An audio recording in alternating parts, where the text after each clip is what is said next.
Hello, bachcho. Let's see the question. The question says that consider the equation sine inverse 2x square minus 6x plus 17 by 2 plus cos inverse k is equal to pi by 2. Then incorrect statement is the largest value of k for which equation has two distinct solution is 1, and second option is the equation must have real root if k belongs to minus half to 1.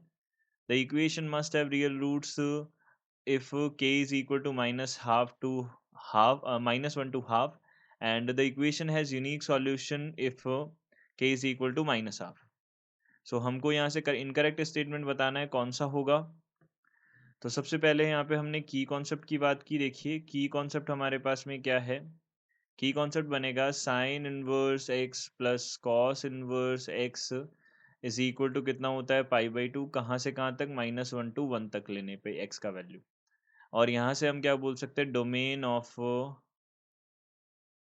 Of y is equal to sine inverse x and cos y is equal to cos inverse x is, यहाँ से कितना हो जाएगा, minus pi by minus, domain की बात कर रहे हैं तो माइनस 1 to 1 हो जाएगा.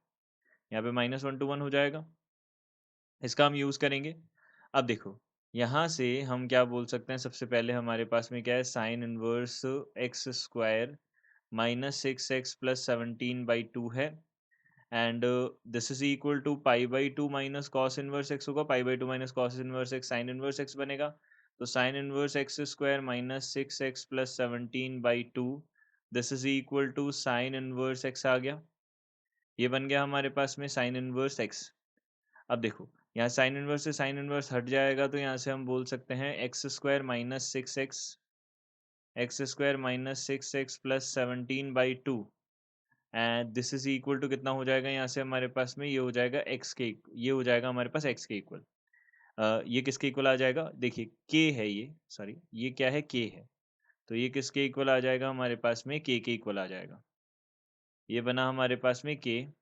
अब देखिए यहाँ से x square minus 6x plus 17/2 minus के है, ये इक्वल टू जीरो आएगा. तो इस इक्वेशन, क्वाड्रेटिक इक्वेशन बनी, क्वाड्रेटिक इक्वेशन के रियल और डिस्टिंक्ट रूट्स के लिए हम क्या करते हैं, देखिए तो यहाँ से हमने बोला for real and distinct roots. अब रियल रूट्स के लिए बात कर लेते हैं. रियल रूट्स के लिए हम बात कर लेते हैं, तो हमारे पास डिस्क्रिमिनेंट जो है b² - 4ac, वो क्या होना चाहिए, ग्रेटर देन जीरो होना चाहिए, greater than equal to zero होना चाहिए. तो यहाँ से हमने b दिया, तो b कितना आ गया, b² कितना हो गया 36 माइनस 4 मल्टीप्लाइड बाई a1 हो गया. c हमारे पास 17/2 minus k, this is greater than equal to zero. यहाँ से कितना हो गया 36, यहाँ पे कितना हो गया, 4 से मल्टीप्लाई किया 36 माइनस 34, और प्लस का 4k is greater than equal to zero आ गया. तो यहाँ से हमने बोला कि 2 बन गया ये, तो यहाँ पे 4k is greater than equal to कितना हो जाएगा, यहाँ से -1/2 हो जाएगा.